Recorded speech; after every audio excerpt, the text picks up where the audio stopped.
नमस्कार प्रिय विद्यार्थियों। आप सभी का स्वागत है अपने YouTube चैनल ए स्टडी क्लासेज में। मैं अरविंद टेपावत। मैं आज अर्धवार्षिक परीक्षा सत्र 23-24 का कक्षा 7 का सामाजिक विज्ञान का पेपर लेकर आया हूँ। इस पेपर के अंदर मैंने सभी प्रश्नों के उत्तर भी साथ में लिख कर रखे हैं।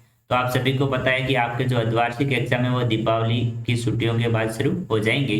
इस पेपर की जो पूर्णांक रहेगी वो आपके 70 अंक की रहेगी और आपको जो 2.5 घंटे टाइम मिलेगा। ठीक है ना दोस्तों। अब मैं ज़्यादा टाइम वेस्ट नहीं करूंगा, आपका स्टार्ट करता हूं पेपर। उससे पहले आप सभी से एक रिक्वेस्ट करता हूं, अभी तक आपने मेरे YouTube चैनल को सब्सक्राइब नहीं किया तो उसे सब्सक्राइब कर ले, वीडियो को लाइक करें और ज़्यादा से ज़्यादा अपने दोस्तों को शेयर भी करें। तो देखो, अब मैं ज़्यादा टाइम नहीं गवाऊंगा, स्टार्ट करता हूँ पेपर। तो सबसे पहला क्वेश्चन पूछा आपसे, वस्तुनिष्ठ प्रश्नों के उचित उत्तर का चयन कीजिए। तो देखो, वस्तुनिष्ठ प्रश्न है, मतलब अपसद वाले क्वेश्चन है। पहला क्वेश्चन है, निम्न में से अधात्विक खनिज कौन सा है? तो आपको अधात्विक खनिज के बारे में बताना है। अ केंद्र जिप्सम, ब केंद्र चांदी, स केंद्र तांबा, द केंद्र मैग्नीज। तो इसका जो राइट आंसर है वो क्या हो जाएगा? ऑप्शन हो जाएगा। देखो मैंने यहाँ पर कलरिंग कर रखा है। तो जो जिप्सम है वो क्या है? अधात्विक एक खनिज है। अगला क्वेश्चन पूछा आपसे सेकेंड, महाद्वीप पर पर्वतीय की मोटाई है। तो महाद्वीप पर है ना, परपटी की मोटाई कितनी है उसके बारे में आपको बताना है। अ के अंदर 5 किलोमीटर, ब के अंदर 50 किलोमीटर, स के अंदर 35 किलोमीटर, द के अंदर 3.5 किलोमीटर। तो है ना, महाद्वीप पर जो परपटी की जो मोटाई है वो कितनी है दोस्तों? 35 किलोमीटर है। तो इसके अंदर जो आपका 100 ऑप्शन है वो क्या हो जाएगा? राइट आंसर यहाँ पर हो जाएगा। तीसरा क्वेश्चन है, राज्य के राज्यपाल की नियुक्ति करता है। तो राज्य के जो राज्यपाल होते हैं उनकी नियुक्ति कौन करता है? अ केंद्र प्रधानमंत्री, ब केंद्र राष्ट्रपति, स केंद्र राज्यपाल, द केंद्र न्यायाधीश। तो इसका जो राइट आंसर है वो क्या हो जाएगा? वो ऑप्शन हो जाएगा, जो राष्ट्रपति है वो राज्य के राज्यपाल की नियुक्ति करता है। जो राज्यपाल होता है वो राज्य के अंदर नाम मात्र का होता है, राष्ट्रपति की तरह। चौथा क्वेश्चन है, अल हिंद पुस्तक के लेखक है। तो अल हिंद पुस्तक है उसके लेखक कौन है आपको बताना है। अ केंद्र कल्लन, ब केंद्र अब्दुल फजल, स केंद्र अल बरूनी, द केंद्र अमीर खुसरो। तो इसका जो राइट आंसर है वो क्या हो जाएगा? 100 ऑप्शन हो जाएगा, अल बरूनी है वह अल हिंद पुस्तक के लेखक है। तो यहाँ पर ये आपका 100 ऑप्शन राइट हो जाएगा। अगला क्वेश्चन पूछा आपसे पांचवा, यह आपका क्वेश्चन 4 अंक का रहेगा और इसके अंदर आपको खाली जगह भरनी है। तो ने हुमायूं को 3 बार हराया। तो किसने हुमायूं को 3 बार हराया था? खाली जगह के अंदर जो आपको शब्द भरना वो क्या हो जाएगा? शेर खान। तो यहाँ पर क्या हो जाएगा? शेर खान ने हुमायूं को 3 बार हराया।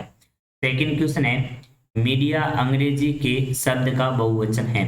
तो जो यहाँ पर जो खाली जगह के अंदर वो क्या आ जाएगा? मीडियम। क्या हो जाएगा? मीडियम। तो क्या हो जाएगा पूरा वाक्य? मीडिया अंग्रेजी के मीडियम शब्द का बहुवचन है। तीसरा है, जब वायु गर्म हो जाती है तो ये हो जाती है। तो जब वायु गर्म हो जाती है तो ये कैसी हो जाती है? हल्की हो जाती है। तो ये हल्की शब्द यहाँ पर खाली जगह के अंदर भरा जाएगा। चौथा है, मानव प्राकृतिक पर्यावरण में करता है। तो यहाँ पर क्या हो जाएगा? परिवर्तन। तो पूरी लाइन हो जाएगी, मानव प्राकृतिक पर्यावरण में परिवर्तन करता है। इस प्रकार से आप इस क्वेश्चन का आंसर लिखोगे। जो अगले क्वेश्चन है ये आपके 2-2 अंक के रहने वाले हैं। ये पेपर है, ये paper very very important paper है। यही आपको अर्धवार्षिक एग्जाम के अंदर देखने को मिलेगा।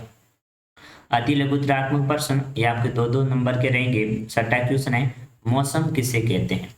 तो यहाँ पर इसका आंसर है, वायुमंडल की प्रत्येक घंटे तथा दिन प्रतिदिन की परिस्थिति को मौसम कहते हैं। इस प्रकार से आप इस क्वेश्चन का आंसर लिखेंगे। सातवां है, दादन व्यवस्था क्या है?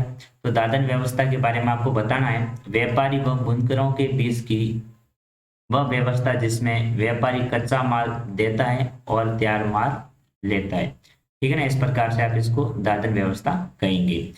अगला क्वेश्चन पूछा आपसे आठवां, वेरी वेरी इंपॉर्टेंट क्वेश्चन है, गोविंद गुरु किसके विचारों से प्रभावित थे? तो इसका आंसर क्या हो जाएगा? जो गुरु गोविंद है वो किसके विचारों से प्रभावित थे? दयानंद सरस्वती के विचारों से प्रभावित थे। नवा क्वेश्चन पूछा आपसे, औरंगजेब द्वारा शिवाजी का अपमान किए जाने का क्या परिणाम हुआ? तो इसका आंसर है, जब औरंगजेब ने अपने दरबार में शिवाजी का अपमान किया तो वह जेल में से निकल भागी और उन्होंने मुगलों के विरुद्ध माँ गोरिल्ला संघर्ष छेड़ दिया। तो यहाँ पर भागी नहीं, भागे हो जाएगा, ठीक है ना। उन्होंने ना मुगलों के विरुद्ध वो कौन सा संघर्ष छेड़ा था, माँ गोरिल्ला संघर्ष, ठीक है ना। इस प्रकार से उसका परिणाम हुआ। 10वां क्वेश्चन पूछा, वेरी वेरी इंपॉर्टेंट है, तमिल क्षेत्र में किस तरह की सिंचाई व्यवस्था का विकास हुआ। इसका आंसर देखो 3 पॉइंट बना के आपको लिखना है। तो इस प्रकार से आप लिखोगे, तमिल क्षेत्र के अंदर विभिन्न प्रकार की सिंचाई व्यवस्था का विकास हुआ, जिसमें से निम्नलिखित है। पहला, डाल्टा क्षेत्र में बाढ़ को रोकने के लिए तटबंध बनाए गए तथा पानी को खेतों तक ले जाने के लिए नहरों का निर्माण किया गया। नहरों का किसका निर्माण किया गया था, यहाँ पर नहरों का निर्माण किया गया था। यहाँ पर ये फिर से गलत है, नहरों का निर्माण किया गया। सेकेंड है, कुछ इलाकों में कुएं खोदे गए। तीसरा है, कुछ इलाकों में बारिश के पानी को इकट्ठा करने के लिए विशाल सरोवर बनाए गए। इस प्रकार से आप इनके 3 पॉइंट लिख दोगे। अगला क्वेश्चन पूछा आपसे 11वां, वेरी वेरी इंपॉर्टेंट क्वेश्चन है, लोकतंत्र में संसार का माध्यमों की भूमिका क्यों महत्वपूर्ण है। तो लोकतंत्र के अंदर जो संसार माध्यम है उनकी भूमिका क्यों आवश्यक है, उसके बारे में आपको बताना है। इसका आंसर हो जाएगा, लोकतंत्र में संसार माध्यमों की भूमिका इसलिए महत्वपूर्ण है क्योंकि ये देश व संसार के बारे में समाचार देकर व उन पर चर्चा कर जनमत निर्माण करते हैं। अगला क्वेश्चन है 12वां क्वेश्चन है, वस्त्र निर्यात कारखानों में काम करने वाले मजदूरों के काम के हालात और उन्हें दी जाने वाली मजदूरी का वर्णन कीजिए। क्या आप सोचते हैं कि मजदूरों के साथ न्याय होता है। तो इसका आंसर आप इस प्रकार से लिखेंगे, वस्त्र निर्यात कारखानों में काम करने वाले मजदूरों को प्रतिदिन लगभग 10 घंटे काम करना पड़ता था। पहला पॉइंट हो गया। सेकेंड पॉइंट आप लिखोगे, मजदूरों को अस्थायी रूप से रखा जाता था, मतलब उनको फिक्स रूप से नहीं रखा जाता था, जब मन चाहे बुलाते थे, मन चाहे तक उनको नहीं बुलाते थे।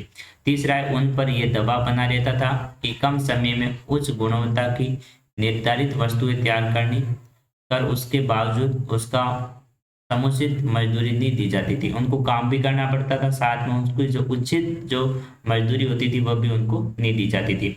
उनको न्यूनतम मजदूरी दी जाती थी, कम से कम पैसे दिए जाते थे और उनका शोषण किया जाता था। इस प्रकार मजदूरों के साथ न्याय नहीं किया जाता है। इस प्रकार से आप इस क्वेश्चन का आंसर लिखेंगे। दोस्तों एक बार मैं फिर आपसे रिक्वेस्ट करता हूं, अभी तक आपने मेरे YouTube चैनल को सब्सक्राइब नहीं किया तो उसे सब्सक्राइब करें, वीडियो को लाइक करें और ज़्यादा से ज़्यादा अपने दोस्तों को शेयर भी करें। देखो दोस्तों ये पेपर है, ये पेपर वेरी वेरी इंपॉर्टेंट है, वीडियो को अंत तक जरूर देखें। 13वां क्वेश्चन है, साफ झील से क्या आश्चर्य है। जब नदी मैदानी क्षेत्र में प्रवेश करती है तो वह मोड़दार मार्ग पर बहने लगती है, जिन्हें विसर्प कहते हैं। विसर्पों के किनारों पर लगातार अपर्दन और निष्पेक्षण से विपर्स लूप के सरे निकट आ जाते हैं। समय के साथ साथ विपर्स लूप नदी से कट जाते हैं और एक अलग झील बनाते हैं जिसे साफ झील कहते हैं। इस प्रकार से आप इस क्वेश्चन का आंसर लिखोगे। 14वां क्वेश्चन है, वेरी वेरी इंपॉर्टेंट है, समुद्री जल नमकीन क्यों होता है। इसका आंसर आपको लिखना है, समुद्री जल में मुख्यतः स्रोत नदी, ताल, स्रोत एवं हिमनद आदि अपने साथ भारी मात्रा में खनिज लवण बहाकर नदी समुद्र में लाते हैं, जिससे ये जल नमकीन हो जाता है। समुद्र का जल नियमित रूप से भारी मात्रा में वाष्पीकरण होता है, किंतु लवणीय पदार्थ का वाष्पीकरण न होने से ये समुद्र में नियमित रूप से बना रहता है, इसलिए इसकी लवणता निरंतर बढ़ती रहती है। अगला क्वेश्चन है 15वां है, महाराणा कुंभा की सांस्कृतिक उपलब्धियां बताइए। तो ये क्वेश्चन है, ये आपका 6 अंक का रहेगा दोस्तों, ठीक है ना। तो महाराणा कुंभा की जो सांस्कृतिक उपलब्धियां थी वो उनको आपको बताना है।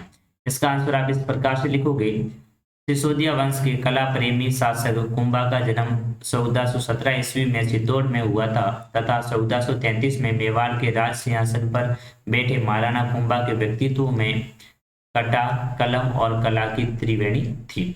सांस्कृतिक दृष्टि से कुंभा का शासनकाल मेवाड़ के इतिहास का स्वर्ण युग तथा कुंभा के महाराजाधिकार राय महाराणा राजगुरु दान, गुरु हॉल, गुरु परम, गुरु शाह, गुरु आदि योग्यता अभिव्यक्त करने वाली उपाधियां प्राप्त हुई थी।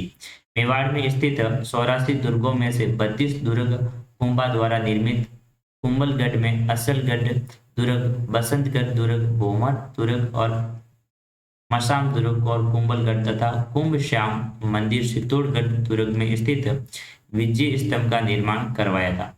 कुंभा महान संगीतकार भी थे। आगे देखो, बहुत बड़ा क्वेश्चन है। उनके द्वारा रचित संगीत ग्रंथों में संगीत राज और संगीत मीमांसा शून्य प्रबंध सबसे प्रसिद्ध है। कुंभा ने गीत गोविंद की रसिक प्रिया टीका व संडी शतक टीका भी लिखी। इस प्रकार से आप इस क्वेश्चन का आंसर लिखोगे। ये कुंभा की जो सांस्कृतिक उपलब्धियां हैं। अगला क्वेश्चन है, अंतिम क्वेश्चन भी है 16वां। भूमध्य रेखा से ध्रुवों की ओर जाने पर आधपन की मात्रा क्यों घटती जाती है? तो है ना, जो भूमध्य रेखा है उससे है ना जो ध्रुवों की ओर जब बढ़ने लगते हैं तो आधपन की जो मात्रा है वो क्यों घट जाती है उसके बारे में आपको बताना है। इसका आंसर लिखोगे, भूमध्य रेखा से ध्रुवों की ओर जाने पर आधपन की मात्रा घटती जाती है क्योंकि सूर्य से आने वाली वह ऊर्जा जिसे पृथ्वी रोक लेती है आधपन कहलाती है।